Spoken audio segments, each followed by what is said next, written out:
Hello and welcome to the Author Webinar Series, brought to you by the Nonfiction Authors Association and Writers Conference. Since 2010, we have helped thousands of writers learn to write, publish, and promote books that make a difference in the world.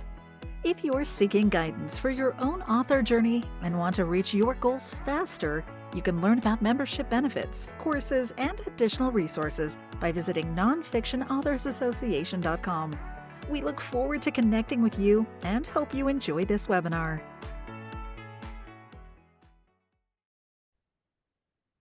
Hi, everyone. Welcome back to our free webinar series brought to you by the Nonfiction Authors Association. I am Stephanie Chandler, CEO, and today we're talking about how to get booked on podcasts. I love this topic, especially for those of us who write nonfiction. There's so many great opportunities.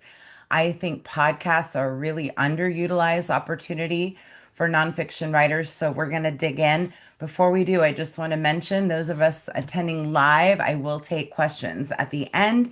If you have questions, please pop them in the Q&A. It's really hard for me to follow the chat, but absolutely we'll stay and take as many questions as you have today. That's kind of my favorite part. All right, so question for all of you. Would you rather sell one book at a time, which is what happens when you do something like a book signing event at a bookstore? These can be painful experiences. I speak from experience, both as an author and a former bookstore owner. This is a hard way to sell books. But with podcasts, we can reach so many more readers and sell more books at a time. So I love this as an opportunity for authors. I hope that you get lots of ideas today. I love to compare podcasts with traditional radio.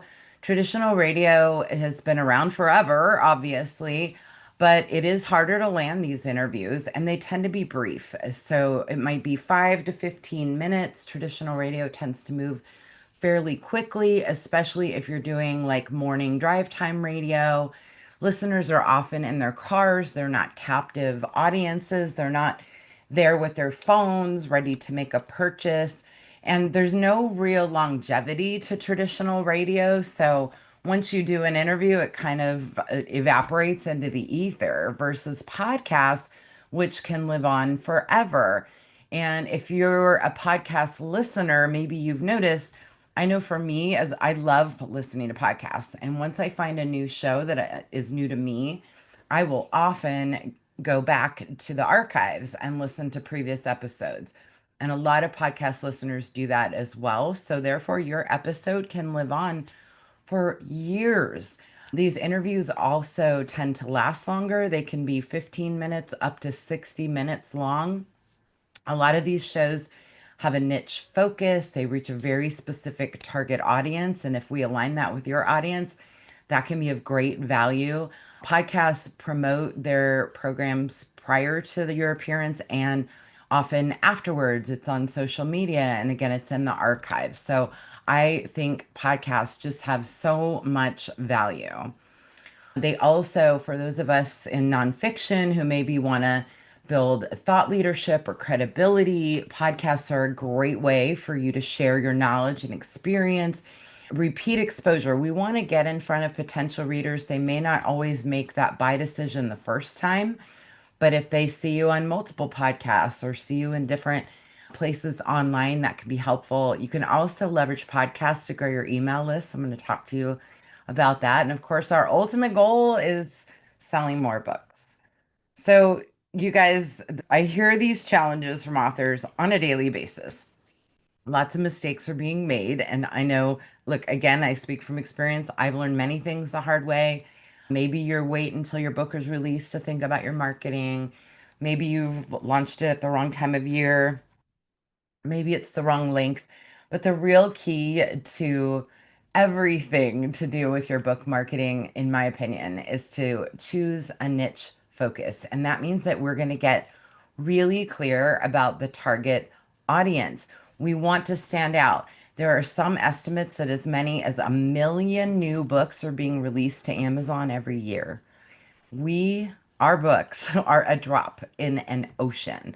And so, in order to stand out, we really need to carve out a niche for ourselves because that is going to help us rise above the immense competition.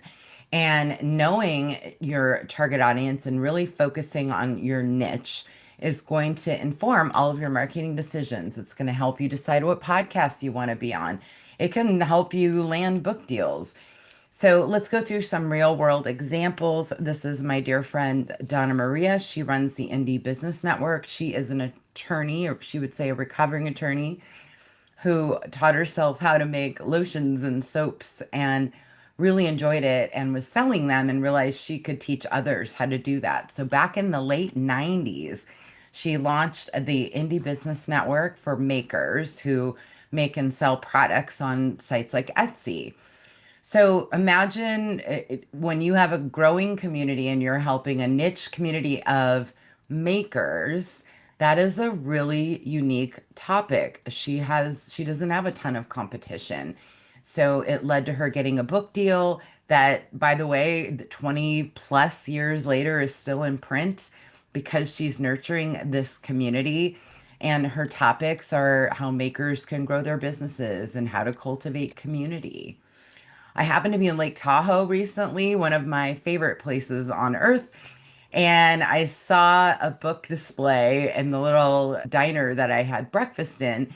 And this is fiction, and I know we're talking about nonfiction today, but I just wanted to point out I love books with a local thread because you can really gain some local traction, local visibility, but you can also become maybe an expert in the city that your memoir is set in, or where your book is based, or where you're based. Maybe you're based in Las Vegas and you could teach people how to travel to Vegas with kids or how to have a bachelorette party in Vegas. But the point I wanted to make is that local can also be a niche, especially for those of you writing narrative nonfiction and having a hard time figuring out what is your niche. This is Jefferson Fisher. I stumbled across his reels on Facebook. He is an attorney who sits in his car and records these quick videos on communication. Things like how to negotiate with someone, how to deal with a narcissist. They're really quick. How to handle it when someone's insulting you in a conversation. And there's just something really compelling about these short videos that he records in his car. He now has over 1 million followers. And earlier this year, his book came out. I can imagine he got a really good book deal when he has 1 million followers, all about conversations, how to argue less and talk more, and talk about a great niche that's not a ton of competition. By the way, he's an injury attorney. So there's 1 million of those in the world, but how many people are experts in conversation skills? This is Jenny Levine Fink. She started blogging about her journey to remove gluten from her diet when she discovered she had celiac disease. And that blog became an online community where she shares tips on locating gluten in food labels, snacks that are safe to eat, recipes. She's now doing subscription boxes. She has sponsors, 20,000 email subscribers. So her niche is really clear. It is how to live without gluten in your diet, and she shares those types of tips with her subscribers. David Goggins, you've probably seen. Talk about an author who's gone viral. He's all about just perseverance and getting and staying healthy. And his book was just propelled to the New York Times bestsellers list.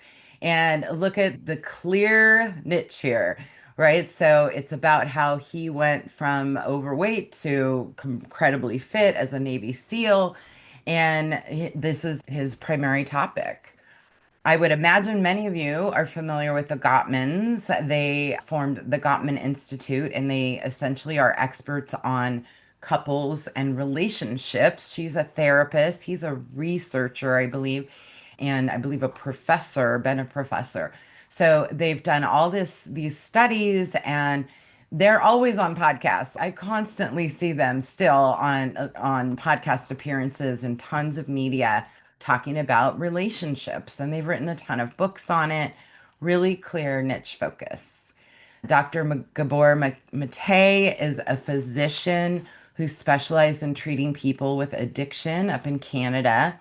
And therefore, his topics, and he does a lot of media, are around addiction, healing trauma, and he personally struggles with ADHD. That's a topic he covers.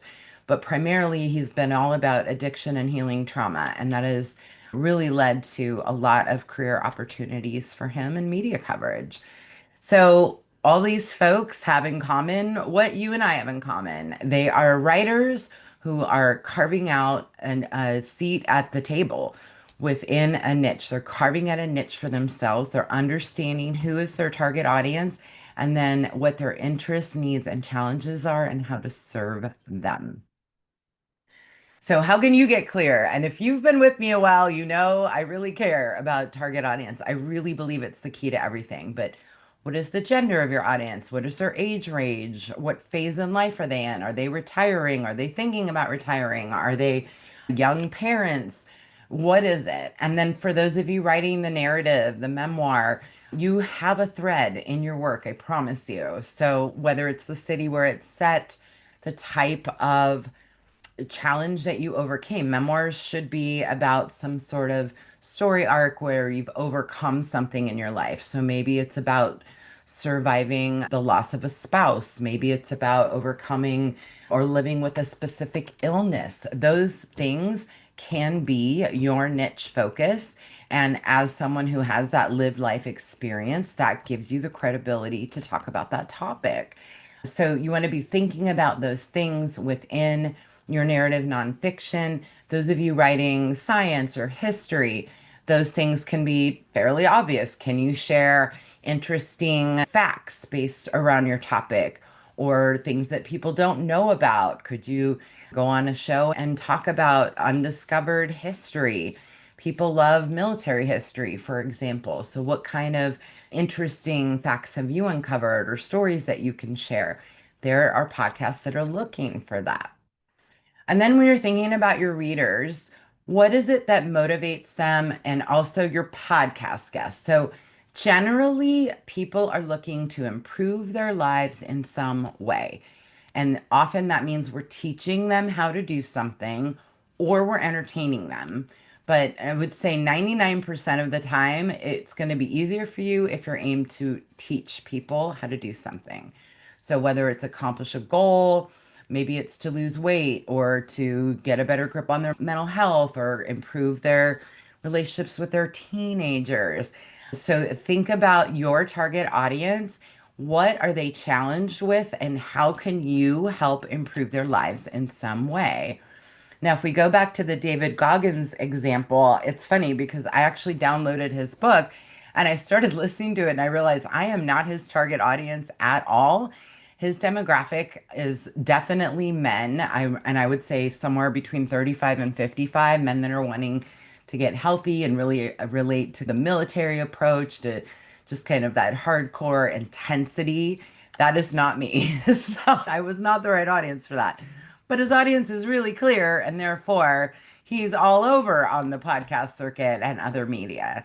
And then Jenny Levine Fink, back to the gluten-free example. What are the interests and challenges of her audience? Maybe somebody's just been diagnosed or discovered they have a gluten sensitivity. So she can help them with those kind of early steps in figuring out how to navigate life without gluten. So for you, I've got homework for you is to answer these questions. Who makes up your demographics? What motivations will prompt them to want to read your book and also listen to you? So in your podcast pitches, you're going to be addressing the interests, needs, and challenges of the podcast audience, which should align with your audience. So this is some homework for you. Yes, we will share the slides and the recording after the event today.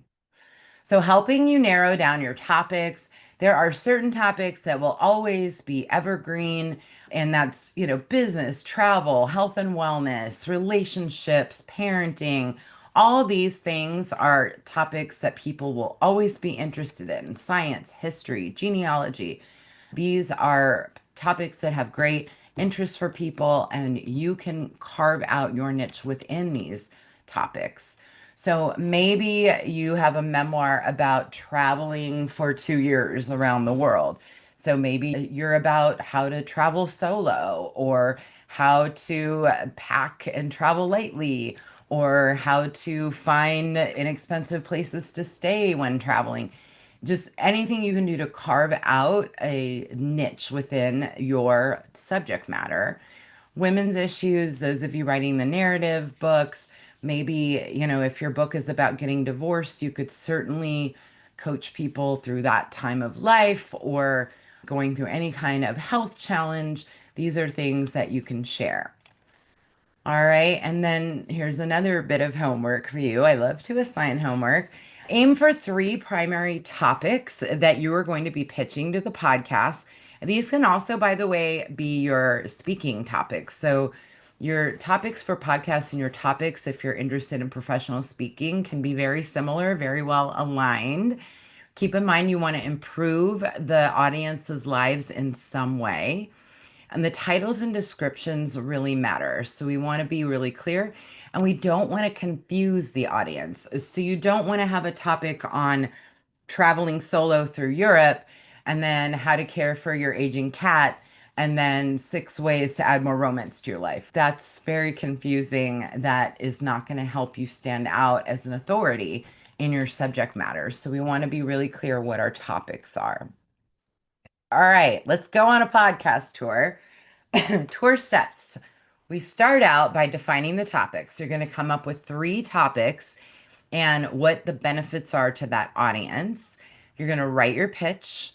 We're going to research shows. I'm going to show you how to do that. And then you're going to send out your pitches and prepare for these interviews. So, step one is to create a media page on your website if you don't yet have one. You want to put your media topics, you want to have professional photos, your bio, a bio that a media person might copy and paste, and of course, your contact information. Even if you have a contact page on your site, also add it to your media page. You just want to make it as easy as possible for them. This is a clip from my own media page. Stephanie Chandler is available as a source for news stories and interviews on the following topics: publishing, online marketing, content marketing. So I just make it really clear these are my key topics. And then also on your media page, you want to link to past media interviews. Don't worry if you don't have them yet. This is what you're going to start adding to your page as you gather interviews. So you want to link to them. Trust me, do it while it's happening because I tend to forget this step and then I have to go back and hunt things down. So make sure you're adding those to your page. All right, when we're crafting a pitch, you want to keep everything really succinct, focused. We don't want to go on and on. We don't need to say my book is self-published.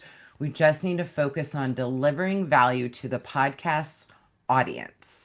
And you're going to list your topics. I always recommend 3 topics because if they don't like topic 1, they might like topic 2 or 3. And then why you're the best person to be interviewed on this topic. When should you send your pitch? If you have a book coming out, generally you want to start pitching podcasts 4 to 6 months in advance. Many of them book really far out. So you don't want to wait too long and then be a month away from launch and trying to book podcasts because they're going to come post launch for sure. Not that's a terrible thing. I mean, really, we are always on tour. If you can land a podcast any time of the year, that's great. But if you're wanting to support your book launch, try to book them as well in advance as possible. This is an actual pitch that my assistant Caitlin set out for me. And it says, hello, host name. Studies show that as many as 80% of people want to write a book, yet only a small percentage will see that goal to the finish line. Because your podcast listeners are professionals, it's quite likely they share this goal. Then she's introducing me because she's sending it on my behalf, but you might say, I am Stephanie Chandler, CEO of the Nonfiction Authors Association Writers Conference. Stephanie's an experienced podcast guest, blah, blah, blah. This is about me. And then here are my pitches. Are you interested in scheduling an interview on any of the following topics? First one is turn your knowledge into income, ways to develop profitable online courses. I love to do bullets, make it really succinct, clear what the benefits are for the audience. Number two, establish thought leadership in your field, ways that you can do that with content online. Number three was write your nonfiction book in 60 days. And then I end with, would you like to schedule an interview with Stephanie? We'll also mail you a copy of her book, The Nonfiction Book Marketing and Launch Plan. Thank you for your consideration. What I didn't expect when we sent these pitches was that the most popular of these three topics was the third one, how to write your nonfiction book. And the reason is that many of the podcast hosts have the goal to write a nonfiction book. And when even in doing my own planning of the audience, that hadn't occurred to me. So that ended up being a great topic for me to get booked for a number of podcast interviews. So to find interview opportunities, you're going to start by searching podcast databases. iTunes and Spotify are two of the top ones. And we want to search but with keywords related to your primary topics. For me, it would be book publishing, writing a book, book marketing, content marketing. And then this is a great one. Search for competing author names. What shows have they been on? Because that means that they'll probably be interested in having you on. So we're going to do lots of searches, dig in, and then make a list of the shows and who hosts them. Then you're going to go look up the show websites. So you go to the site and you're looking for guest submission guidelines. 9 times out of 10, the podcast shows will have these on their site and you can follow directions. They'll tell you what they're looking for, they'll tell you how to pitch them. And if there's no guidelines, go to the contact page and submit. But most of the time, you can find these. Here's a big tip. The big podcasts, Seth Rogen's and the Brene Brown's and the big top podcasts, they're not seeking random pitches. They're finding their guests very easily. But the smaller and mid-sized podcasts are the easiest ones to land. And so my suggestion is when you're getting started, aim for smaller shows and say yes to everything because you want to gain some experience, get comfortable with those interviews. And one of the ways I like to look to see if a show, how big it is by how many reviews the show has. So if it has under 100 reviews on the podcast apps, it's probably a smaller show. Not a bad thing, especially when we're getting started. And if it has 500 reviews or less, I would say that's a good mid-size show. So those targeting 500 reviews or less are more likely to be seeking guests. You can still pitch the bigger ones, but the smaller ones are definitely going to be your easiest get. And if you don't get a response to your first pitch, wait a couple months, change up your pitch topics, and try again. There's nothing wrong with persistence. And also keep in mind, they often hold on to these pitches. We don't record our podcasts anymore, but we used to. And oftentimes I would hold on to podcast pitches for months. I would contact someone 6 or 9 months after they submitted. They'd forgotten they'd even submitted. So don't get discouraged. It may take a while. If you want to speed up that podcast research process, there are many services available today. There's more that's on than even on this list, but these are paid services. And we use Podmatch internally here. Matchmaker FM's getting a lot of good reviews from our community. And I think for Podmatch, we pay like 35 bucks a month. So they're not very expensive and they can definitely save you time. A lot of these databases also show you how long the show has been around, the size of the audience. One of my personal rules is I like to do shows that are at least a year old because that tells me they probably have some listenership as well. And then, really, what we want to do ultimately with our overall plan as authors is get these opportunities to come to us, right? So, how do we do that? Be a great guest, be a memorable guest that serve the audience. That will help you stand out. And then send a thank you note because we want to be memorable so that they come back, they circle back and invite you. I just got an invitation last week from a podcast I was on about 6 months ago. So be memorable, connect with them, deliver value to their audience, and then be visible online, sharing your content, maybe producing your own podcast, producing a blog, whatever it is. And then reach out and send new pitch topics. And you can say, hey, I really enjoyed that interview we did back in August. Here's some additional topics. I'd love to connect with you again and remind them that you were there previously. That definitely helps.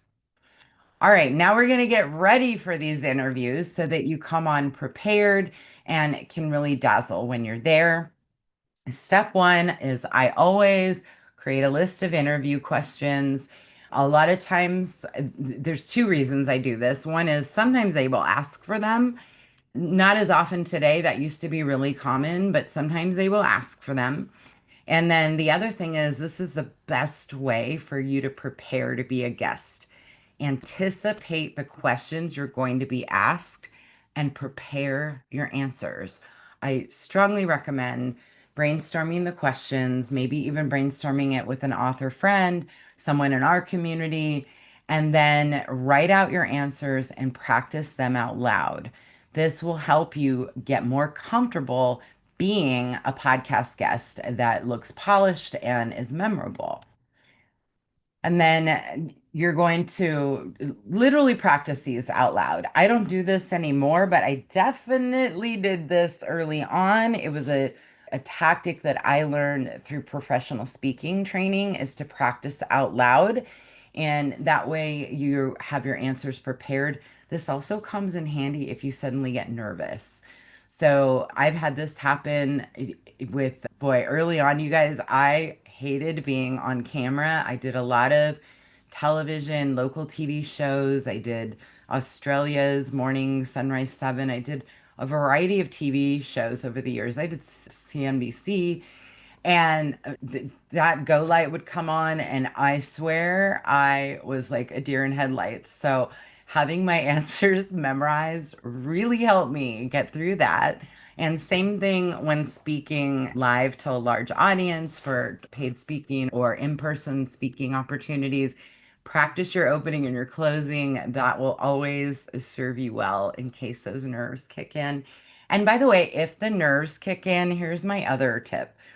One of my favorite things I learned years back is that excitement and anxiety come from the same place in your body. So if I'm getting ready to walk out to a large speaking opportunity or I'm getting on camera for a news show, I try to turn that anxiety into excitement. I'm so happy to be here. And I will tell you that shifts everything for me. So you can do that when you're getting ready to do these interviews. Just tap into being excited to be there because it is a great opportunity, right? And then we want to mention our book without being salesy. How do we do this? Step one, send a copy to the host. You can ask, but I just like to say, can we have your mailing address? We'd love to send you a copy because they'll never say no to that, right? And send the physical copy, spend the 10 bucks or whatever it is to mail a copy because the best promotion you can have is the host going, "Oh my gosh, I loved your book." And or I'm holding your book. I have tabs, I have folded down pages, I've made highlights. When they do this, that is the best sales you can get. The best sales pitch is the host really liking your book, referencing it during your interview. You could also offer to do a book giveaway. They don't all want to do this stuff, but it never hurts to ask. You might say you'll give 3 copies to their first 3 commenters, or they can decide how they want to give away the 3 copies. And then another tactic that you really need to do sparingly is mention in my book, I go more in depth. I surveyed people and we have a lot of results detailed in the book, but one really interesting answer was this. So you want to mention it really casually and not do it 19 times. That is annoying. And as a host, I've had this experience as well. So you just want to figure out how do you do that casually and not sound like you're being a salesperson. And this is another reason to prepare your questions and practice your answers to them. Also, when you're getting media coverage of any kind, whether it's podcasts or radio or print, it's great to think about how you can get those listeners to your email address or your email list, excuse me. This is Dr. Sandra Dalton Smith. She wrote this book, Sacred Rest. It's about the types of rest we need: creative rest, physical rest, emotional rest. And she put herself on a podcast and media tour. She's a very innovative marketer, got herself booked on all kinds of podcasts and radio in particular.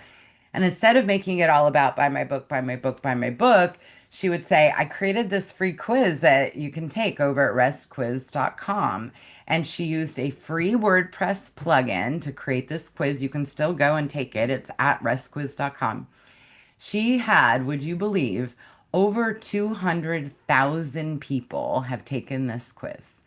And this was all from her media campaign. So if you can create any kind of interesting personality quiz or a free download with 10 historic sites you didn't know existed, or something that's interesting to the audience that you can mention without being salesy, that is great value.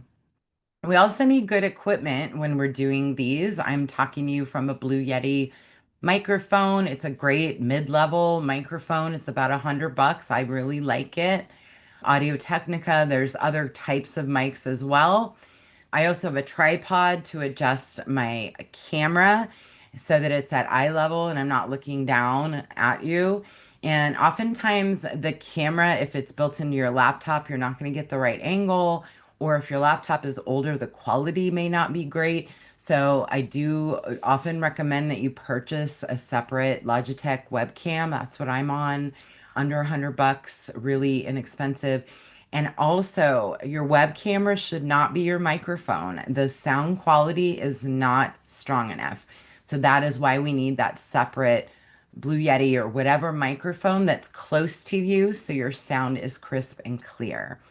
And then lighting. So lighting is important. I have a box light above my monitor here.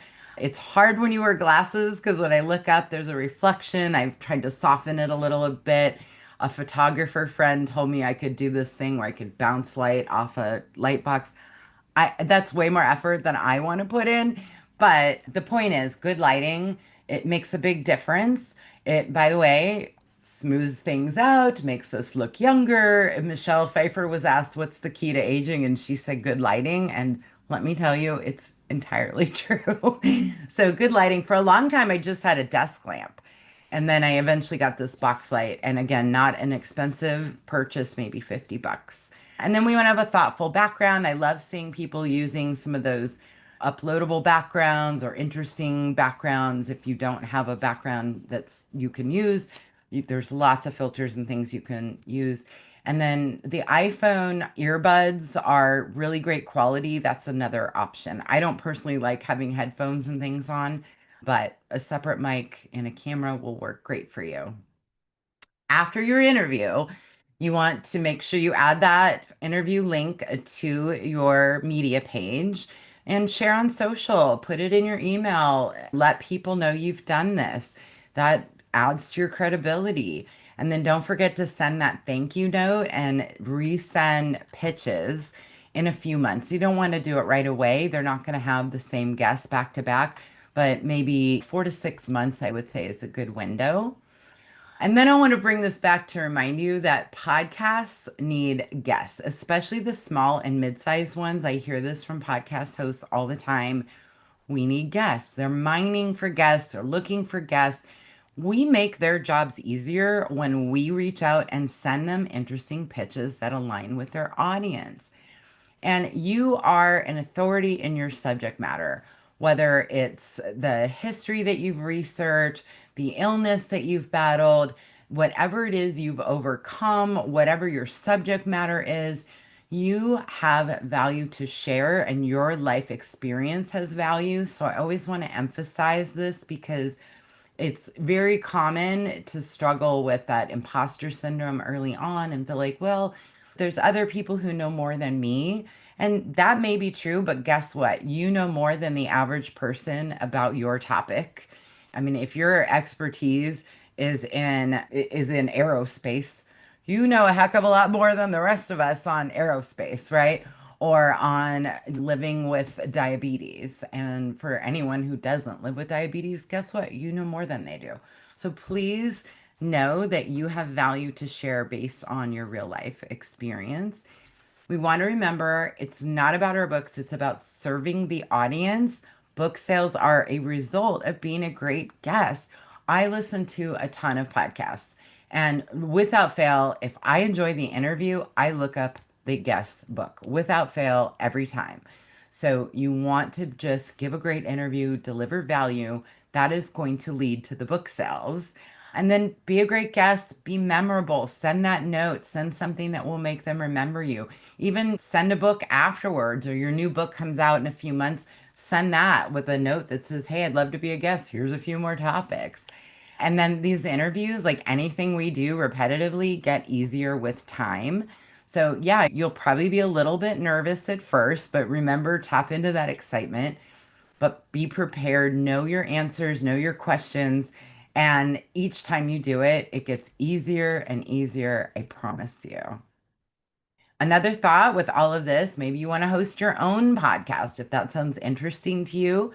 It's actually pretty darn easy to accomplish today. Search for similar podcasts, see where you can fill in a gap. You'll need some cover imagery, some intro and exit music, and you can distribute your program with Buzzsprout, Liberated Syndication for like 10 bucks a month. It's really inexpensive. So if this is a medium that appeals to you, there's certainly opportunities there. Now, many of you who've been with me a while know I'm a huge advocate of authors working with virtual assistants. If you're not familiar with this, a virtual assistant is an administrative professional. They generally are contractors who work from their own homes. They can be based all around the globe, and you can hire them to help with these tasks that you're procrastinating or maybe don't have time to handle. You could have them do your podcast research for you, like I do with my assistant, and send your pitches for you. We maintain a directory at authораssistantdirectory.com. Will take you to Nonfiction Authors Association. You can also find it under our recommended resources. These are VAs, virtual assistants, who work with authors. We're also dangerously close to launching a program to train virtual assistants to work with authors. So it's really, nobody's doing this. So we are. And I'm very excited because I plan to bring more assistants to our community. We have the demand and want to be able to help you find the great talent. I've also had great success hiring through Upwork. It's a freelancers database with everything from web design to assistants to graphic design, you name it, you can find providers there. The Virtual Savvy and VA Networking are both virtual assistant organizations. You can send out an RFP, a request for proposal, and get proposals back from them. And then also, of course, ask for referrals. Now, before we go into Q&A, please put your questions in the Q&A box. I cannot find them in the chat. That gets really busy, but if you have questions, put them in the Q&A. I would like to take those momentarily. Just indulge me for 2 minutes as I share with you that Joanne McCall, who is a professional publicist, is bringing back the Publicity Master Course. I think this is our third or fourth year offering this course. It is very popular with attendees. I don't know if we have any attendees here today, but if so, if you drop a note about attending Joanne's courses, she's wonderful. People rave about this course. It starts August 19th. It is a 6-week course. You will learn how to pitch the media. She gives you all the inside tips that publicists use. I learned from a publicist 20 years ago, early on in my author career. It has served me really well. So I encourage you, if you're interested in getting media coverage in the next year for your work, go to publicitymastercourse.com. That'll reroute you to nonfictionauthorsAssociation.com, where the Publicity Master Course is listed. It is only available live once a year. So if this is of interest to you, I encourage you to attend. And then lastly, if you're new to us, the Nonfiction Authors Association, we have such a fun community of really inspiring writers, lots of professionals, lots of people who've retired and decided it's time to finally get those books done. But our members, we share podcast opportunities every Friday. We also share sites where you can get articles placed. We have a huge database of templates, legal agreements, checklists, recordings of events like these. We have a private Facebook group, a Meet the Members program where you can share your book launch, an interview with you. And our members also get discounts off our nonfiction book awards, our courses, book publicity master course in particular, members get 33% off. Thought leader members attend our courses for free. And then we have an annual nonfiction writers conference every May. It's held entirely online. And then not public news yet, but I'll share with you. We are about to announce nonfiction book promotions, meaning that we are going to connect readers with nonfiction authored books and ebooks, discounted ebooks, free book giveaways. I am so excited about this program, you guys. And as always, our members will get a discount. So if you're interested in that, you can join us over at nonfictionauthorsassociation.com. If we have any members here, I always appreciate it if you give a shout out in the chat as to what you like about being a member or attending our courses. I love our courses. I teach many of our courses as well, and I'm really proud of them. I feel like we put a lot of effort into delivering value, as I try to do with these webinars. I hope this was valuable for you. So let me stop sharing and take your questions. All right, guys, let's do this. I'm going to open up our Q&A. Will the recording? Yes, the recording will be shared, Pam. That will be out this afternoon along with a copy of the slides. How important is creating a one sheet for podcast pitches? I don't necessarily think you need them for the pitches. In most cases, when you go and you research the podcast programs and they give you their submission guidelines or guest submission guidelines, it's mostly send your topics, send your bio. They rarely ask you to upload a PDF. So I wouldn't say you need a one sheet necessarily for pitches.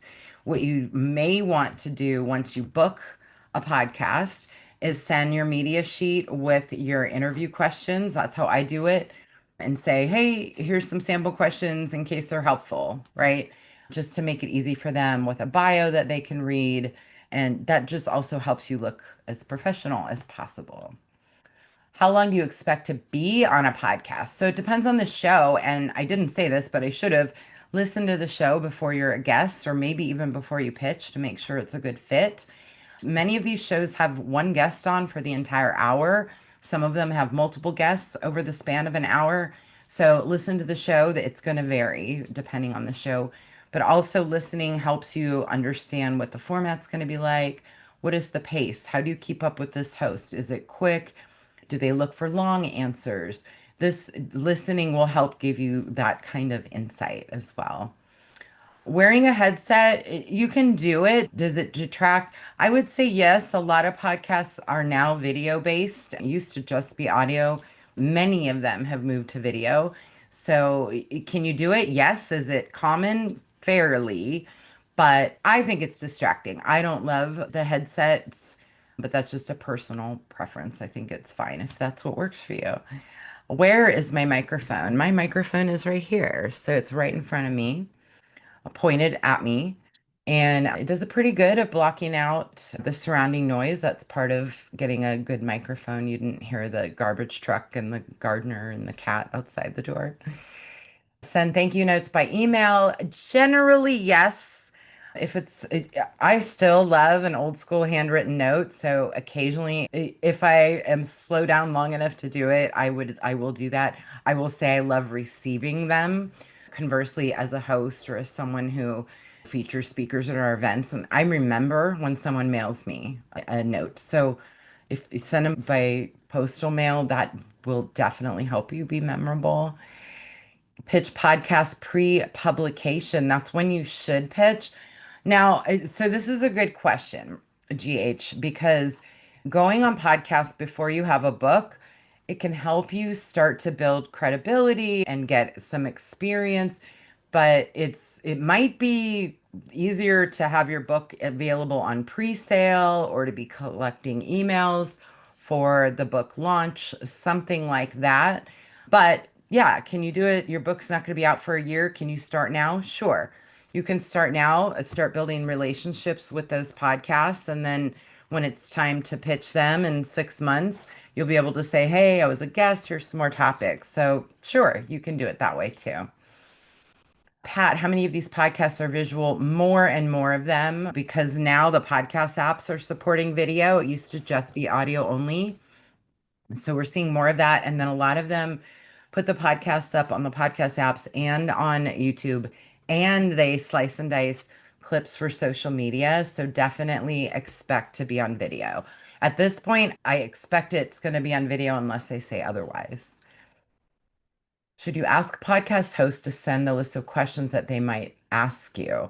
Valerie, I would say no. That is not going to scream professional. That's going to make it sound like you're going to be a nervous guest, to be honest. So now I will say sometimes podcast hosts will do that anyway. I used to do that. I always pre-sent my guests questions because I wanted to make sure they were prepared, but asking for them, I wouldn't do that. I think it's better if you try to anticipate what the questions are going to be. Tim, isn't it a problem to book a podcast too soon before the book launch date? Interest, yeah, listener interest, they won't remember it if your book comes out months and months after your interview. The only real benefit would be to establish a rapport with that podcast and then pitch to be a guest again. So otherwise, you can wait until you're closer to your book launch. What's the best and easiest to operate program to record your own podcast? And Susie says you may check out Riverside. I don't know Riverside. There's lots of tools for this at this point. A lot of people are using Zoom because they're just doing the interviews on Zoom or a tool like it. So that can be sufficient. If you're doing audio only, if you're on a Mac, I think it's GarageBand. There's Camtasia, there's all kinds of tools for that, but I would say the majority of people today are doing them with Zoom. Should you have your book displayed in the background? Why, yes, you should. I recommend it. I think it's a good idea if you can, for sure. Do podcasters generally want only traditionally published authors? Great question, Patricia. I would say no, especially the smaller and mid-sized podcasts. They're not taking the time to look up who published your book. You don't even need to mention it. You just need to mention the title of your book and that you're the author. And as long as you've got a great cover, everything looks professional, it shouldn't even be a question. Often I will ask if there are any specific questions they want me to focus on. That's a good idea, Irma. That's an interesting approach. Can you quote from podcast content using quotation marks? Patty, I'm not sure I fully understand that question. Can you elaborate on that? Companion question, should you ask for permission to quote content? Oh, so you mean you're quoting from the podcast? Anytime you quote someone else's content, whether it's a book or a blog post or a news article, generally there's fair use. Okay, this is not legal advice. I'm not an attorney, but generally a couple of sentences and you cite the source. I would say non-legal advice. That's a safe choice. Anything longer than that, you really should ask permission. And when in doubt, an attorney would tell you ask permission. And they're going to say yes. I mean, if you're quoting it in a favorable way and you want to put it in your social media or whatever it is, great. And some podcasts will slice and dice and send you clips that you can share with your social. So that's possible as well. Did I get through all the questions? Oh, Descript is pretty good, Patricia. We've used that as well. That is a great tool. I'm trying to look through our chat now. You guys are great. Thank you to my community for sharing. The Blue Book. Oh, thank you. And Matt answer book marketing, nonfiction book marketing and launch plan is the Blue Book. What about quoting a sentence or two in your book? Yeah, again, fair use. I think if you cite the source, most of us are happy to do that. I absolutely, though, as a marketing tool, let people know you're quoting them in your book because guess what? They're going to want to see the book. They're going to want to let people know that the book exists. So I quote lots of people, I interview people in my books. I always make sure that they know the book is coming, they're featured in the book, I send a copy. So that's actually a great marketing strategy as well. Do memoir writers make up a good portion of our membership? Absolutely. We have lots of memoir writers, Patricia. You'd be in good company here.